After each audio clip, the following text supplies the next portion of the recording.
একজন নারী সারা রাত জায়নামাজে বসে কাঁদেন তার স্বামীর হিদায়াতের জন্য। যেই মানুষটি তাকে প্রতিদিন মানসিক ও শারীরিক কষ্ট দিচ্ছে, সেই মানুষটিকেই সে যেন আরও ভালোবাসতে চাইছে। দোয়া করছে আল্লাহর কাছে যেন আল্লাহ তার স্বামীকে ফিরিয়ে দেয় হিদায়াতের পথে। কারণ তার হৃদয় ছিল এক অদ্ভুত বিশ্বাস। সে জানতেন আল্লাহ কখনো ধৈর্যশীলদের নিরাশ করেন না। কিন্তু এক রাতে এমন কিছু ঘটল যা সেই নারীর জীবনকে চিরতরে বদলে দিল। এবং যে অহংকারী ও ধনী মানুষটি মনে করত সে সব কিছু করতে পারে টাকার জোরে, তারই একদিন এমন পরিণতি হলো যা তাকে পথের ভিখেরি করে দিয়েছে। এই পৃথিবীতে কিছু কিছু মানুষ জন্মায় আলো নিয়ে। তাদের দিকে তাকালে মনে হয় সৃষ্টিকর্তা একটু বেশি যত্ন করে বানিয়েছেন তাদের। মরিয়ম ছিল সেরকমই একজন। সে কোনো রাজপরিবারের মেয়ে ছিল না। তার বাবা একজন সহজ সরল মানুষ ছিলেন। মাঝারি আকারের কাপড়ের ব্যবসা করতেন, 5 ওয়াক্ত নামাজ পড়তেন, সকালে কোরআন তেলাওয়াত করতেন। মরিয়মের মা ছিলেন একজন দিনদার গৃহিণী, শান্তশিষ্ট একজন নারী, যার মুখে সর্বদা আল্লাহর জিকির লেগেই থাকত।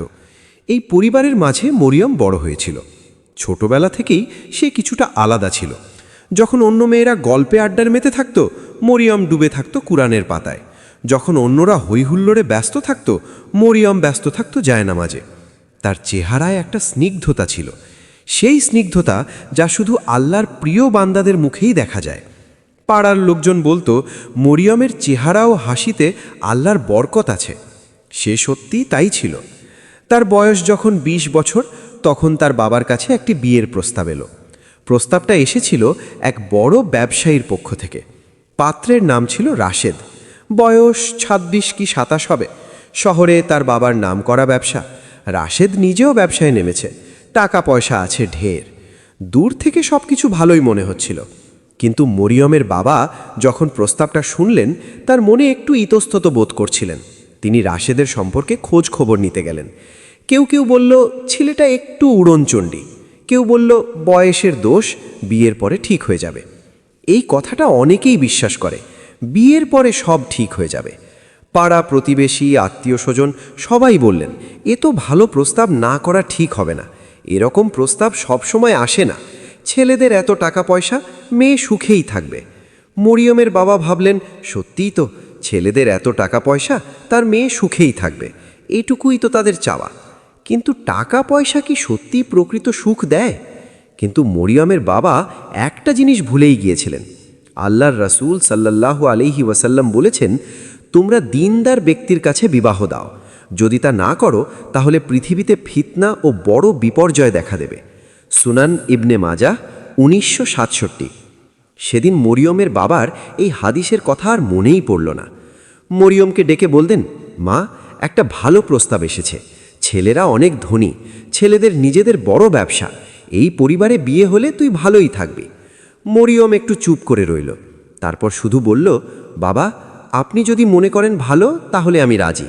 একটা মেয়ে তার বাবাকে ভালোবেসে বিশ্বাস করে বিয়েতে রাজি হয়ে গেল। সেই ছেলের সাথেই মরিয়মের বিয়ের দিনক্ষণ ঠিক হলো। বিয়ের রাতে মরিয়ম জায়নামাজে বসে দোয়া করেছিল। সে বলছিলেন, হে আল্লাহ, আমার এই নতুন জীবনে আপনি আমার সাথেই থাকুন। আমার স্বামীকে আমার মনের মতো করে তৈরি করে দিন, যাতে সে আমাকে ভালোবাসে। আমরা যেন একসাথে আপনার ইবাদত করতে পারি। আমাদের সংসারে বরকত দান করুন, আমিন। তার চোখে ছিল পানি, কিন্তু সেই পানি কষ্টের ছিল না, ছিল নতুন জীবন সুন্দর করে পরিচালনা করার আশা। কিন্তু সে জানত না এই আশার পথটা কতটা কঠিন হতে চলেছে তার জন্য। বিয়ের প্রথম কয়েকদিন ভালোই কাটতে লাগল। রাশেদ খুব ভালো ও মনোযোগী স্বামীর মতো আচরণ করল। নতুন বউকে জামা কাপড় কিনে দিল, বাহিরে ঘুরতে নিয়ে গেল, বাহিরে খানাপিনা করল। তারা দুজন একসাথে, তারা একসাথে ভালোই আনন্দ করত। কিছুদিন পার হতেই মরিয়ম লক্ষ্য করল রাশেদ নামাজ পড়ে না, দিনের কথাও শোনে না, এমনকি আলোচনাও করে না। সে একদিন সাহস করে রাশেদকে বলল, আজকে ফজরের নামাজ পড়ব দুজন একসাথে। রাশেদ হেসে দিয়ে বলল, আরে ভালো করে ঘুমটা তো হতে দাও আগে, তারপর দেখা যাবে। মরিয়ম চুপ হয়ে গেল। ভাবল আস্তে আস্তে বোঝাবো, হবে তাকে। কিন্তু আস্তে আস্তে উল্টো মরিয়ম বুঝতে লাগল রাশেদ শুধু নামাজই পড়ে না, সে একটা সম্পূর্ণ আলাদা জগতের মানুষ। কিছুদিন কাটতে না কাটতেই রাতের পর রাত রাশেদ ঘরের বাইরে কাটাতে লাগল। বাসায় ফিরলে তার মুখ থেকে শারাবের গন্ধ আসত। কখনো কখনো ভোরবেলা ফিরত চোখ লাল করে, তার কথা জড়িয়ে যেত। মরিয়ম সেই সব রাতগুলোতে একা একা বসে থাকত ঘরে, রাশেদের অপেক্ষায়। যায় নামাজে বসে থাকত, তাহাজ্জুদ নামাজ পড়ত, একা একা কাঁদত, মুনাজাত ধরে বলতো, হে মহান রব, আমার স্বামীকে হেদায়েত দাও, তাকে তোমার পথে পরিচালনা করো। মরিয়মের মনের ভেতরে প্রতিদিন একটা যুদ্ধ চলত। একদিক থেকে তার মন বলতো, এটা কি সত্যিই তোমার জীবন? তুমি কি এই অন্ধকারের মধ্যেই থাকবে সারা জীবন? আর একদিক থেকে তার ঈমান বলতো, সবর করো, আল্লাহ সব কিছু দেখছেন, তোমার প্রতিটা কান্না, প্রতিটা মুহূর্ত তিনিই দেখেন। আল্লাহ তাআলা বলেছেন, নিশ্চয়ই আল্লাহ সবরকারীদের সঙ্গেই আছেন। সূরা বাকারা 2:153। মরিয়ম এই আয়াতটা বারবার পড়ত, কিন্তু কখনো কখনো তার মনে প্রশ্ন জাগত, সবর মানে কি শুধু চুপ করে থাকা? সবর মানে কি সব নিঃশব্দে সহ্য করা? নাকি সবর মানে আল্লাহর উপর ভরসা রেখে সঠিক সিদ্ধান্ত নেওয়া? এই প্রশ্নের উত্তর সে সেদিন পায়নি, কিন্তু পেয়েছিল অনেক পরে। একদিন রাশেদ রাতের বেলা বাড়ি ফিরল। মরিয়ম তার জন্য খাবার সাজিয়ে টেবিলে বসেছিল। রাশেদ ঘরে প্রবেশ করল, হেলতে দুলতে এসে টেবিলে বসল। মরিয়ম সাহস করে রাশেদের পাশে বসল। তাকে শান্তভাবে বলল, রাশেদ, একটা কথা বলবো? রাশেদ প্লেটের দিকে তাকিয়েই বলল, কি কথা? মরিয়ম বলল, তুমি কি কখনো ভেবেছ আমরা কিভাবে জীবন কাটাচ্ছি? আল্লাহর সামনে কিভাবে দাঁড়াবে? নামাজ, হজ, ইবাদত। রাশেদ জোরে হাত রাখল টেবিলে। তার চেহারায় ক্রোধ স্পষ্টভাবে ফুটে উঠেছে। রাদেশ জোর গলায় বলল, দেখ, সারাদিন পরিশ্রমের পর বাসায় এসেছি, তোর বক্তৃতা শুনতে আসিনি বাসায়। মরিয়ম বলল, আমি বক্তৃতা দিচ্ছি না, তোমার ভালোর জন্যই বলছি। রাশেদ বলল, আমার ভালোর কথা চিন্তা না করে নিজের ভালোর কথা চিন্তা কর। তুই কি জানিস আমি প্রতিদিন কতটা কঠিন পরিশ্রম করি? আমার সময়ের মূল্য কত জানিস তুই? মরিয়ম বলল, আমি তা জানি, কিন্তু পরিশ্রমের পাশাপাশি আল্লাহকেও তো ডাকতে হবে। চুপ কর! রাশেদ রেগে উঠে দাঁড়ালো। তার গলা চড়া হয়ে গেল। প্রতিদিন একই কথা বলিস শুধু। তোর যদি এভাবে থাকতে সমস্যা হয় তাহলে আমাকে বল, আমি তোকে তালাক দিয়ে দেই। মরিয়ম চুপ করে রইল। তার চোখের কোণে পানি জমল, কিন্তু সে কাঁদল না রাশেদের সামনে। সে উঠে ঘরে চলে গেল, দরজা বন্ধ করে দিল, জায়নামাজ বিছিয়ে বসল। সে কাঁদল, খুব কাঁদল। 2 হাত তুলে বলল, ইয়া আল্লাহ, হে করুণাময়, তুমি আমার স্বামীকে সঠিক বুঝ দান করো, তাকে হেদায়তের পথে আনো। এরপর দিন গড়ালো, মাস গড়ালো, বছর গড়ালো। মরিয়মের জীবনে একটা নির্মম রুটিন তৈরি হয়ে গেল। সকালে উঠে একা নামাজ পড়া, একা একা খাবার খাওয়া, একা বসে থাকা, স্বামীর জন্য অপেক্ষা করা। স্বামী রাতে ফেরে নেশাগ্রস্ত, উদ্ধত, রাগীভাবে। ঠিকমতো কথা পর্যন্ত বলে না মরিয়মের সাথে। কখনো শুধু শুধুই চিৎকার করে রাগ দেখায় তার সাথে। কখনো একটু খোঁজও পর্যন্ত নেয় না মরিয়মের। মরিয়মের মনে হতে লাগলো সে যেন একটা নিষ্প্রাণ কোনো বস্তু। মরিয়ম নিজে থেকে কথা বলতে গেলেও রাশেদ ব্যস্ততা দেখাত। একদিন তো সবথেকে খারাপ জিনিসটাই ঘটল। রাশিদ একটি অন্য মেয়েকে মরিয়মের ঘরে নিয়ে এসেছে।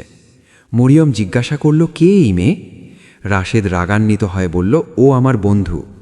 মরিয়ম যখন আরও কিছু সাধারণভাবে প্রশ্ন করল, তখন রাশেদের চোখ রাগে লাল হয়ে গেল।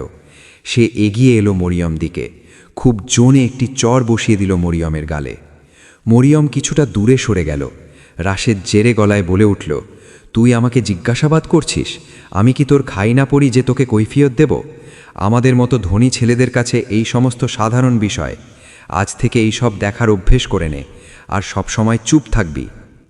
মরিয়ম দেওয়ালে হেলান দিয়ে দাঁড়িয়ে রইল। তার গালে প্রচণ্ড জ্বালা করছে, চোখ দিয়ে পানি গড়িয়ে পড়ছে। রাশেদ গর্জে উঠে চিৎকার করে বলল, যা বলেছি মনে রাখিস, আর যদি ভালো না লালে তাহলে বেরিয়ে যা আমার বাড়ি থেকে। তোর মতো মেয়েকে তালাক দিতে আমার 1 মিনিটও চিন্তা করা লাগবে না। এই বলে রাশেদ চলে গেল। মরিয়ম সেই দেওয়ালে ঠ্যাস দিয়ে বসে পড়ল মেঝেতে। একটা দীর্ঘ নিঃশ্বাস নিল। সে মনে করল নবী করিম সাল্লাল্লাহু আলাইহি ওয়াসাল্লামের সেই হাদিস যা একবার এক বইয়ে পড়েছিল সে, মুমিন নারী যদি কষ্ট পায় এমনকি একটি কাঁটা বিঁধলেও আল্লাহ তার গুনাহ মাফ করে দেন। সহি বুখারি 5641। সে চোখ মুছল, বলল, ইয়া আল্লাহ, তুমি যদি এতে সন্তুষ্ট হও তবে আমিও সন্তুষ্ট। কিন্তু মনের গভীরে একটা প্রশ্ন থেকেই গেল, এভাবে সে আর কতদিন সহ্য করবে? একদিন মরিয়ম তার মায়ের কাছে গেল। মা দেখলেন মেয়ের চোখের নিচে কালো দাগ হয়েছে, মুখে সেই আগের হাসি নেই, চেহারায় কান্তির ছাপ পড়ে আছে। মা তাকে জিজ্ঞেস করলেন, কি হয়েছে রে মা? মরিয়ম কিছু বলতে চাইছিল না, কিন্তু মায়ের কাছে কি কিছু লুকানো যায়? সে ধীরে ধীরে সব বলল।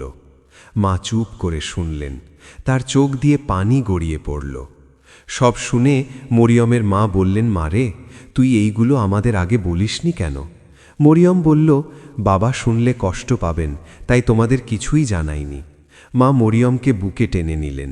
মরিয়ম মায়ের বুকে মুখ গুজে ফুপিয়ে ফুপিয়ে কাঁদতে লাগল, সেই কান্না যা সে বহুদিন ধরে চেপে রেখেছিল। মা বললেন, তোর বাবাকে সব কিছু জানাই? মরিয়ম মাথা তুলল, বলল, না মা, আরেকটু সবর করি, আরেকটু ধৈর্য ধরে দেখি, হয়তো আল্লাহ কোনো পথ বের করে দেবেন। মা দীর্ঘশ্বাস ফেললেন, বললেন, সবর করা নেক কাজ, কিন্তু জুলুম সহ্য করা না। এই কথাটা মরিয়মের বুকে গেঁথে গেল, জুলুম সহ্য করা না। গল্পটি এখান থেকে এমন একটি মোড় নিল যা তাদের জীবনকে ওলট পালট করে দিল। এই রাতের কথা মরিয়ম কোনো দিন ভুলতে পারবে না। রাশেদ বাড়ি ফিরেছে মধ্যরাতে, স্বাভাবিকের চেয়েও বেশি নেশাগ্রস্ত ছিল সেই দিন। মনে হয় কারো সাথে কোনো ঝগড়া হয়েছে বাইরে, সেই রাগ এসে পড়েছে মরিয়মের উপর। সে ঘরে ঢুকে চিৎকার করতে লাগল।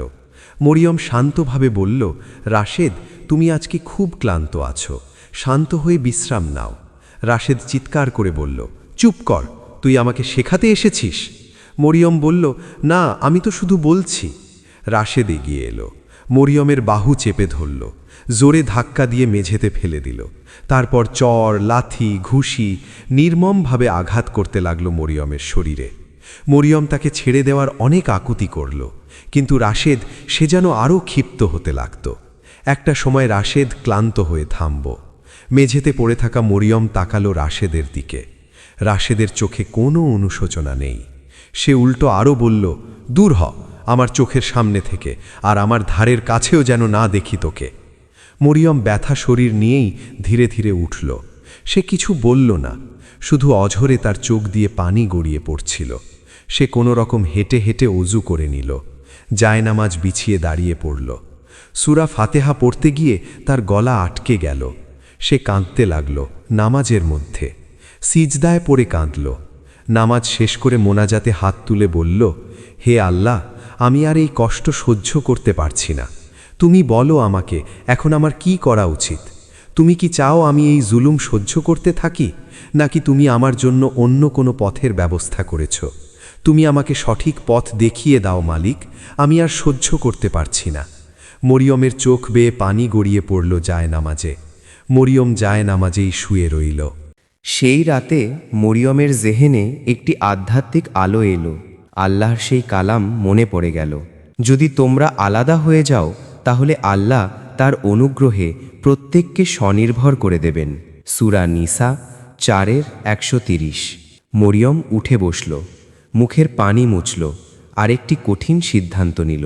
সকালের আলো ফুটতেই মরিয়ম তার বাবার বাড়ির উদ্দেশ্যে রওনা দিল। তার বাবা মসজিদ থেকে ফিরে চা পান করছিলেন। মরিয়ম এসে তার বাবার পায়ের কাছে বসল। তার বাবা মুখ তুলে তাকালেন মরিয়মের দিকে। মেয়ের চোখ দেখেই বুঝলেন খুব খারাপ কিছু একটা হয়েছে হয়তো। তিনি বললেন, কিরে মা, কি হয়েছে রে তোর? মুখটা এমন ফ্যাকাশে দেখাচ্ছে কেন? মরিয়ম বলল, বাবা, আজকে আমার সংসার জীবনের সব কিছু বলবো আপনাকে। মরিয়ম একে একে সব কিছু বলতে লাগলো তার বাবাকে, একেবারে বিয়ের প্রথম দিন থেকে আজকের দিনের সমস্ত কথা।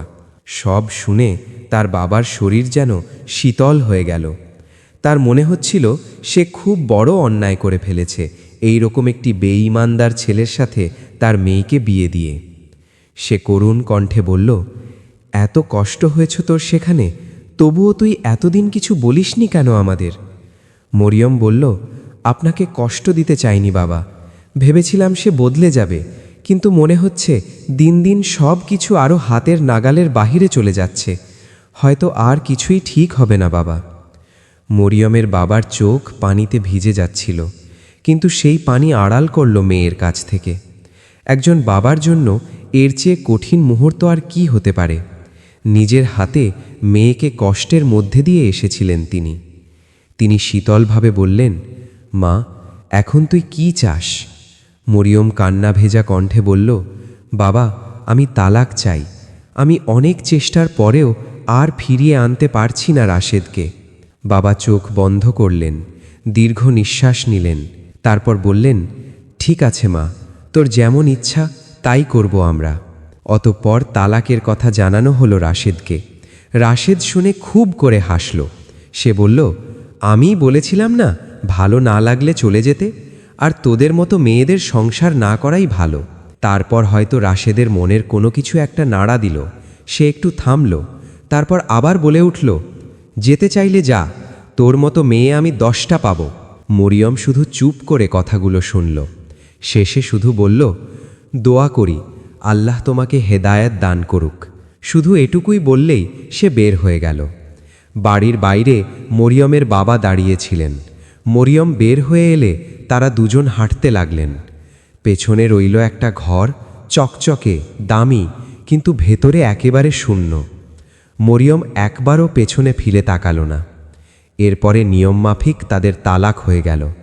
তালাকের কিছুদিন পরই সমাজের মানুষজন অনেকে অনেক ধরনের কথাই বলতে লাগল।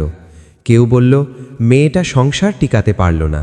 কেউ বলল, বড়লোক ঘরে বিয়ে করেও টিকতে পারল না, বোকা মেয়ে একটা। কেউ বলল, এখন আর কি করবে, বাবার ঘাড়ে বসে খাবে, একে আর কে বিয়ে করবে? মরিয়ম সবই শুনত কম বেশি, শুনে খুব কষ্ট পেত সে, কিন্তু সে এইসবের পরেও ভরসা করত মহান রাব্বের দরবারে, কারণ সে জানত মানুষের কথার কোনো শেষ নেই, কিন্তু মহান রাব্বুল আলামিন হলেন উত্তম পরিকল্পনাকারী। সে মনে মনে বলতো, যে ব্যক্তি আল্লাহকে ভয় করে আল্লাহ তার জন্য পথ বের করে দেন এবং তাকে এমন জায়গা থেকে রিজিক দেন যা সে কল্পনাও করেনি। সূরা তালাক 65-2-3। মরিয়ম বলল, হে আল্লাহ, আমি শুধু তোমার উপর ভরসা করি, তুমি নিশ্চয়ই আমাকে উত্তম ফল দিবে। সে আগের চেয়ে বেশি ইবাদত করতে লাগল, ঘরে থেকে কাপড়ের কাজ করতে লাগল, নিজেকে ব্যস্ত রাখার চেষ্টা করতে লাগল। সে আর কষ্ট পেত না, বরং নিজের ভেতরটাকে আরও শক্ত করতে থাকল। এদিকে রাশেদের জীবনে পরিবর্তন ঘটা শুরু করল। মরিয়ম চলে যাওয়ার পর রাশেদ মনে করেছিল জীবন আরও বেশি সুখের ও আনন্দময়। যা খুশি করবে, যেথায় ইচ্ছা যাবে, এখন আর কে বারণ করবে তাকে? তার তো টাকা পয়সার কোনো কমতি নেই।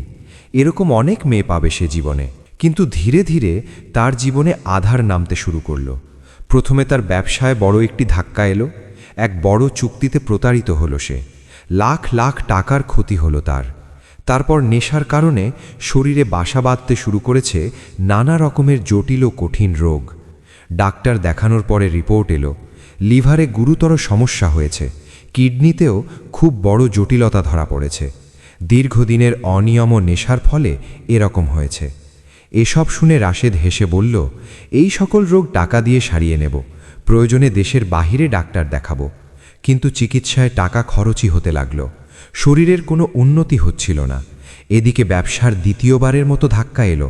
সব কিছু সামাল দিতে একের পর এক সম্পদ বিক্রি করতে বাধ্য হলো রাশেদ।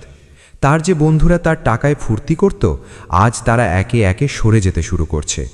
আত্মীয় স্বজন সবাই ব্যস্ত দেখাতে শুরু করলো রাশেদের থেকে। রাশেদ একা হয়ে গেল, একেবারে একা। একদিন এক রাতে অসুস্থ অবস্থায় সে একটা ছোট ঘরে শুয়ে আছে। বাইরে বৃষ্টি পড়ছে। সে উপরের সিলিংয়ের দিকে তাকিয়ে আছে। আজ ভীষণ মনে পড়ছে তার মরিয়মের কথা। মনে পড়ছে সেই রাতের কথা, যখন মরিয়ম কাঁদতে কাঁদতে বলেছিল, রাশেদ, আল্লাহকে ভয় করো, কিন্তু সে তা হেসে উড়িয়ে দিয়েছিল।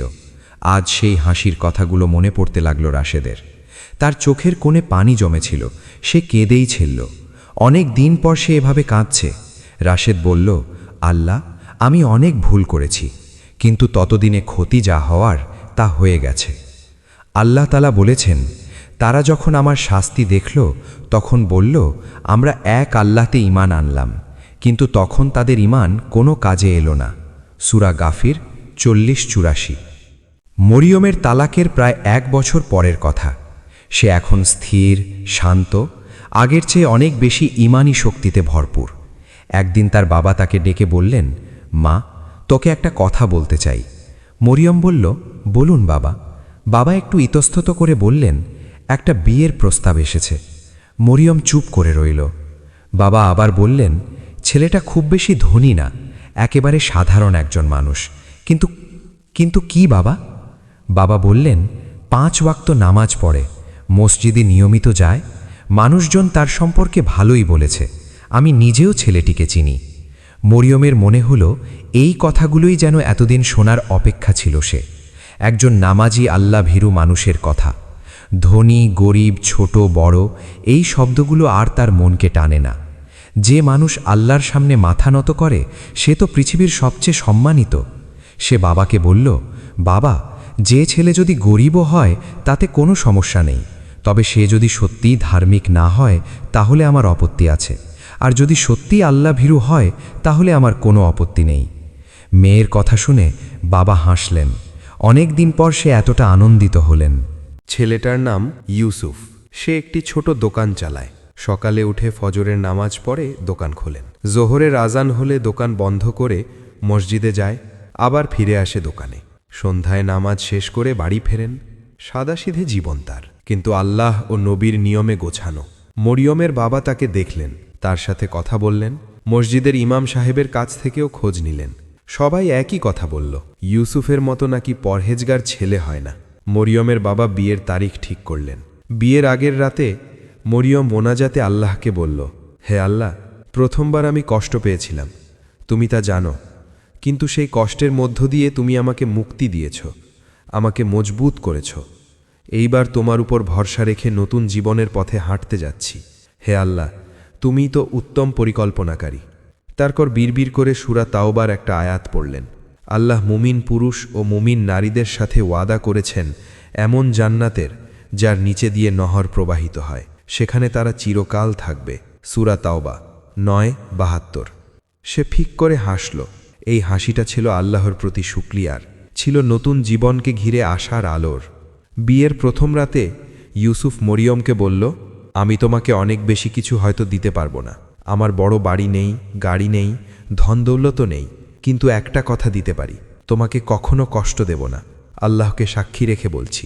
কথাগুলো মরিয়মের মনে গেঁথে গেল। তার মনে হলো এই কথাগুলো যেন সকল কিছুর চাইতে দামি। সে বলল, আমি এর থেকে বেশি কিছুই চাই না। ইউসুফ বলল, চলো, এশার নামাজের ওয়াক্ত হয়েছে, আমরা একসাথে নামাজ আদায় করি। দুজন একসাথে জায়নামাজে দাঁড়ালো। ইউসুফ নামাজের ইমামতি করলেন। নামাজ পড়তে পড়তে মরিয়মের চোখ দিয়ে পানি পড়তে লাগল। এই অশ্রু আগের বারের মতো না, এই অশ্রু ছিল কৃতজ্ঞতার। হে আল্লাহ, শুক্রিয়া, অনেক অনেক শুক্রিয়া। ইউসুফের ঘর ছোট ছিল, কিন্তু সেই ঘরে আলো ছিল অফুরন্ত, আর ছিল আল্লাহর রহমত ও বরকত। ফজরে উঠে দুজন নামাজ পড়ত। ইউসুফ দোকানে যাওয়ার আগে মরিয়মের সাথে কথা বলত। ছোট ছোট জিনিসে খুশি হতো দুজনে। মাঝে মাঝে মরিয়মের মনে হতো, সুখ কি বড় বাড়িতে থাকে, নাকি দামি খাবারে আসবাবপত্রে থাকে, নাকি সুখ থাকে মনে? সে বুঝে গেছিল উত্তরটা কি। নবী করিম সাল্লাল্লাহু আলাইহি ওয়াসাল্লাম বলেছেন, দুনিয়া হলো মুমিনের জন্য কারাগার, আর কাফেরের জন্য জান্নাত। সহি মুসলিম 29-56। মরিয়ম এইবার বুঝল, রাশেদের সেই চকচকে বাড়ি ছিল দুনিয়ার কারাগার, আর ইউসুফের ছোট ঘরটা, সেটা তার কাছে জান্নাতের ছোট একটা নমুনা। এভাবেই দিন গেল, মাস গেল। আল্লাহর রহমতে তাদের ঘরে একটি ফুটফুটে কন্যা সন্তান এলো। মরিয়ম মেয়ের মুখের দিকে তাকালো। সে বলল, হে আল্লাহ, এই মেয়েকে তোমার নেক বান্দি বানাও, যেন সে তোমার ইবাদত করতে পারে জীবনের শেষ পর্যন্ত। গল্পটি এখানেই শেষ না। এবার রাশেদের জীবনের মোড় ঘুরেছে একেবারে করুণভাবে। রাশেদ এখন একটি ভাড়া ঘরে থাকে। সেই বিশাল বাড়ি, গাড়ি, ব্যবসা সব চলে গেছে। শরীর ক্রমশ খারাপ হচ্ছে। একদিন সে হাসপাতালে ভর্তি হলো। ওয়ার্ডে শুয়ে এসে ছাদের দিকে তাকিয়ে থাকে। তার পাশে কেউ নেই। সেই বন্ধুরা, প্রিয়জনেরা কখনো আসেনি তার খোঁজ নিতে। শুধু একজন পুরনো চাকর মাঝে মাঝে আসত, কখনো খাবার দিয়ে যেত তাকে। একদিন সেই চাকর বলল, সাহেব, আপনার কি এমন কোনো কাছের প্রিয় মানুষ নেই যে আপনাকে সত্যি ভালোবাসে? তাকে আমি আপনার কথা বলে গিয়ে, আপনি বলুন, আমি তাকে খুঁজে আপনার খবর দিয়ে আসি। রাশেদ একটু চুপ করে রইল, তারপর বলল, হ্যাঁ, ছিল একজন। চাকর বলল, কোথায় সে? আপনি ঠিকানা দিন, আমি তাকে খুঁজে আনি। রাশেদ বলল, আমি নিজেই তাকে তাড়িয়ে দিয়েছিলাম। আমি এতটা হতভাগা ছিলাম, সত্যিকারের ভালোবাসার মানুষ চিনতে পারিনি আমি। সে চোখ বন্ধ করল, চোখ দিয়ে গড়িয়ে পড়ল কয়েক ফোঁটা পানি। চোখের সামনে ভেসে উঠল মরিয়মের মুখখানা। মনে পড়ল সেই সব রাত যখন মরিয়ম বলতো, রাশেদ, আল্লাহকে ডাকো, ভয় করো তাকে। মনে পড়ল সে হাসত এই সব কথা শুনে, আর আজ সে কাঁদছে। সে বলল, হে আল্লাহ, আমি পাপী, অনেক বড় পাপী, কিন্তু তুমি তো পারো আমাকে মাফ করে দিতে। কুরআনের সেই আয়াতটা কোথাও থেকে ভেসে এলো, হয়তো পাশের বেডের কেউ তেলাওয়াত করছিল।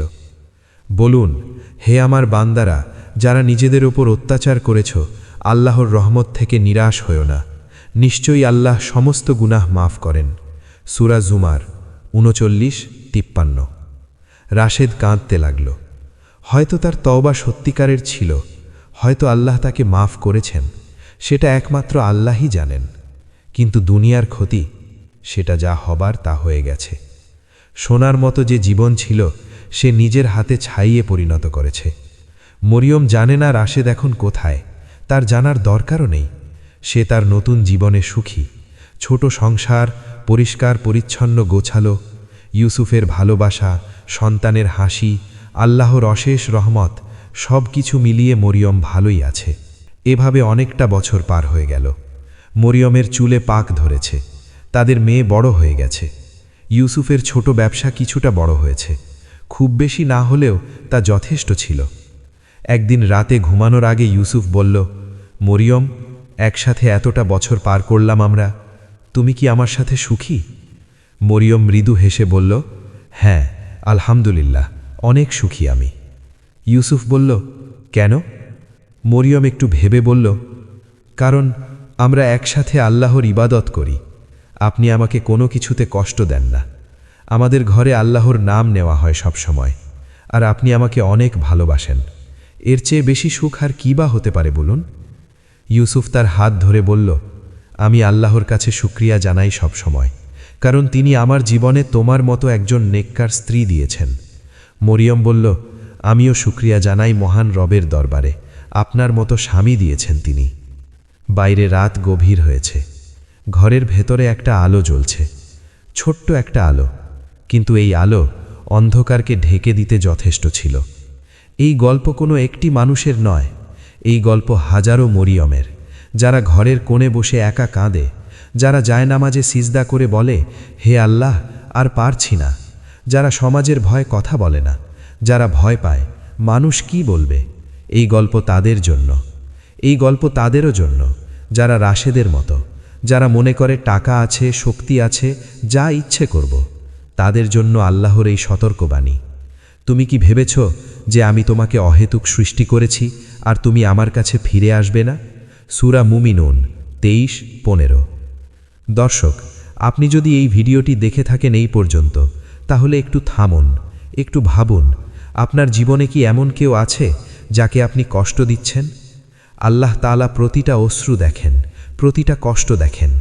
আর যে নারী আজ একা বসে কাঁদছেন, আপনার জন্য বলছি, আপনি দুর্বল না, আপনি হয়তো পৃথিবীর সবচেয়ে সাহসী মানুষ, কারণ আপনি ভেঙে না পড়ে আল্লাহকে ধরে রেখেছেন। আপনি যদি আল্লাহকে ধরে রাখেন, আল্লাহ আপনাকে ছাড়বেন না, কখনো না।